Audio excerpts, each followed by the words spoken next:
Valencia have been relegated from La Liga. What grit? What?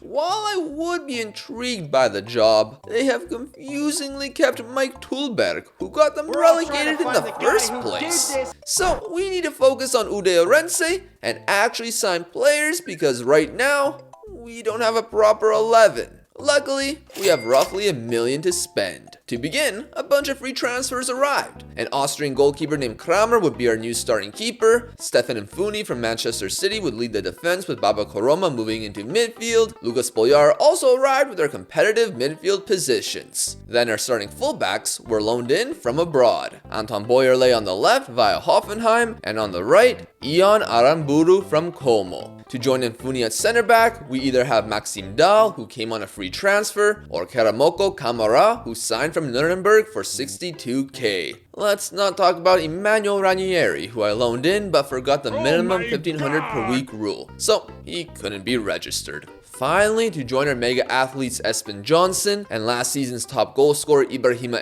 Ngom, we have loaned from Roma, Andrea Semprini. For depth in the attack, we have borrowed Amangfa Forson, who will try to force his way into the starting 11. Okay, I know that was bad. To begin the campaign, we faced off against Elche.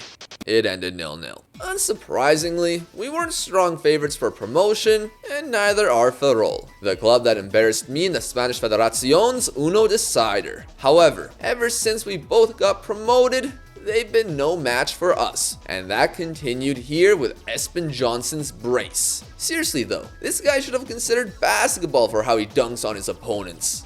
Will Johnson. Kobe, I'm sorry. Despite having an attitude shift over the summer, man's got game. Who doesn't is Hartmut Kramer, who had a goalkeeping disaster class as Barcelona went 3-0 up by halftime. You're lucky I'm not Igor Tudor or have a proper bench goalkeeper. We tried to come back, but we lost. Granada ended like Elche. Unfortunately, Ngom received an injury, so Ruben Cruz returned to striker. By the way, why couldn't your Spanish citizenship finalize before the transfer window ended? That means I can't register Berne for Manchester City. Regardless, he didn't look anywhere near a La Liga 2 striker. I don't know why I've been saying 2 before this. With his performances against Barça Beta and Granada. Things didn't look great against Espanyol B. To Cruz! What happened to you, Cruz? You were so good in the third tier that one season. Soon after, our opponents took the lead. Complaining to my assistant Juan, we received a second ball from a corner too. And who else but Ruben Cruz to weave his way past the defenders to equalize. Chances arrived from both sides throughout the rest of the encounter, and the difference maker arrived in the 90th minute. Espanyol B have not drawn a game this season or won a game this season. Ball in, and they continue not to get a point. A relief to win, and maybe Ruben has a spot in this. Oh, and Ngom's back. Nice. The Senegalese's return had him score in a 1-0 victory past Cordoba. Castellón following went crazy. Van Buysen in the 4th minute, then in the 7th, Castellón sneaked behind our defense, and Kramer somehow, how did that go in? Not even 60 seconds later, they go down the left side once more as Calatrava makes it 2-1. But we evened it in the 22nd minute with Johnson's cross to Ngom. Despite opportunities, the score remained quiet for a while. Castellón is a newly promoted club. However, they weren't acting as one. Fortunately for us, prior to the hour mark, Forson would win a pen, and of course, I'd let him take it. Composed more than most on the squad, Forson.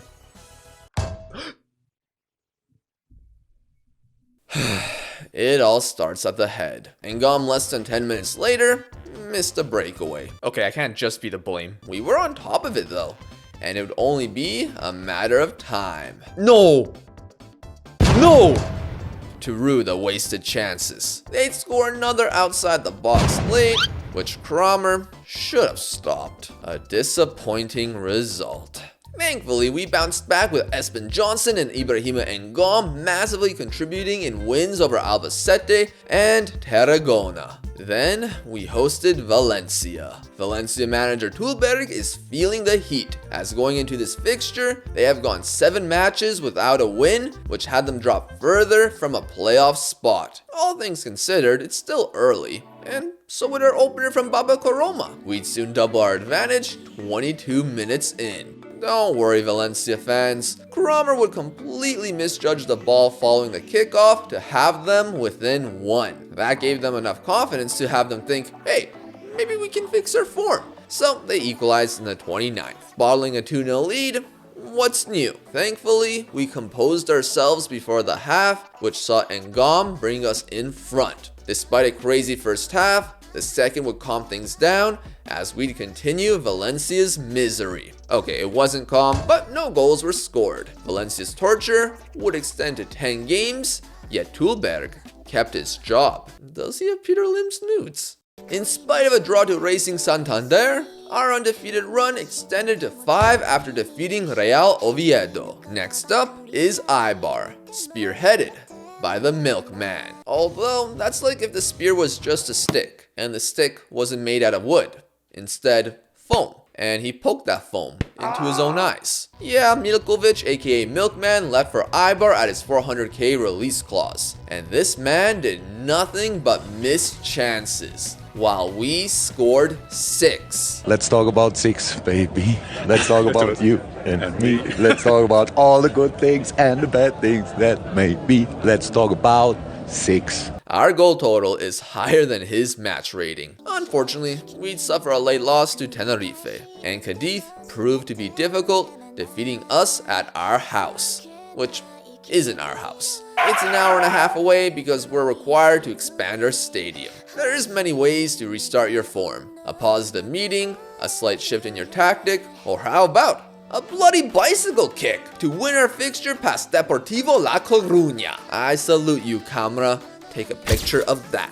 We continued to fly, smashing Leganes 4-1 and dealing with Ponferrada 3-1. Alaves in the Spanish Cup is a La Liga side versus a Segunda club, but they only just got promoted and we're winning a bunch, so I'd say this is an even game. One we are up for with Van Buysen cleaning up the garbage in the first minute. Not long later, Alaves responded after a clear corner led to fraudulent defending and goalkeeping. However, it would be our day, as in the second period, Ngom would be the guy who causes the upset. Our first time defeating a higher division team. The wins in December continued with a clean sheet past Valladolid thanks to Camara's pen, continuing our federal dominance, and holding off a surprisingly persistent Mirandes. To end the first half of our campaign, we would blow a 3-1 lead to Getafe thanks to Camara's nasty own goal.